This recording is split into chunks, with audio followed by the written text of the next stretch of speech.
Hey, y'all, come look at this. وہ موطا امام مالک کس کی کتاب ہے؟ پورا نام بتا رہا ہوں، موطا امام مالک، یہ کس کی کتاب ہے؟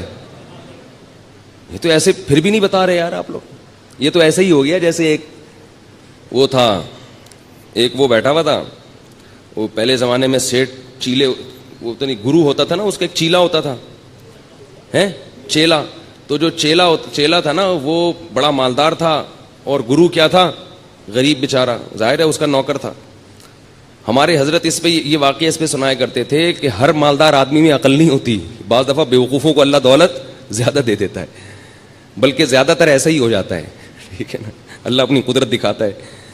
تو اور اگر اللہ یہ اصول بناتے کہ جس کے پاس پیسہ ہو تو اس کے پاس، جس کے پاس عقل زیادہ ہو پیسہ بھی ہوگا، تو بیوقوف تو بھوکے مر جاتے بیچارے. تو کیا ہے کہ عجیب حساب ہے کہ بعض دفعہ عقل بالکل نہیں ہوتی، پیسہ بہت ہوتا ہے. تو اس پہ حضرت یہ واقعہ سناتے تھے کہ وہ ایک چیلا تھا، بڑا مالدار تھا، اس کا ایک نوکر تھا. تو چیلے نے اپنے نوکر سے کہا، گرو سے کہا کہ مجھ سے، وہ حضرت پنجابی میں سناتے تھے، بڑا مزہ آتا تھا مجھے، وہ پوری پنجابی اس طرح آتی نہیں ہے، تو میں کچھ اردو کچھ پنجابی کا تڑکا لگانے کی تھوڑی سی کوشش کروں گا، کیونکہ اس لطیفے کا پنجابی میں ہی مزہ ہے. جو لطیفہ جس زبان میں بنا ہو وہ اسی میں سننے میں مزہ آتا ہے، وہ کسی اور زبان میں جب ترجمہ ہوگا تو اس بیچارے کی لطیفے کی ایسی کی تیسی ہو جاتی.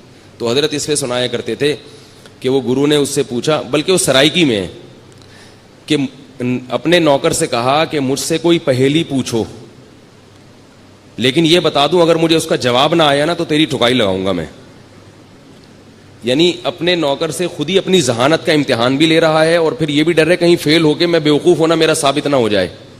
تو کہہ رہے کہ اگر مجھے اس کا جواب نہیں آیا نا، مجھ سے حل نہیں ہوئی، تو میں تجھے چھوڑوں گا نہیں. اب وہ بیچارہ پریشان، یہیں سے بیوقوفی شروع ہو گئی نا. اب وہ کہہ رہا ہے کہ یار سوچ کے کوئی ایسی پہیلی لے کر آؤ بہت ہی آسان ہو، بہت آسان ہو، جس کا جواب آ جائے. تو اب اس نے پہلی پوچھی کہ حضور بتاؤ کہ ایک جانور ہے تے پونچھ گھمیندی ہے. گھمیندی پنجابی کا لفظ ہے، سرائکی کا لفظ ہے، سرائکی ہے نا، تو سرائکی میں یہ لطیفہ. پونچھ گھمیندی ہے، چولہے کے گرد گھومتی ہے. یعنی ایک جانور ہے جو اکثر چولہے کے گرد گھومتا ہے اور دم ہلاتی ہے رہتی ہے، صحیح ہے نا. اور مزید آسان کرنے کے لیے بولے میاؤں میاؤں کرندی ہے. ٹھیک ہے، اب تو بات ہی حل ہو گئی نا.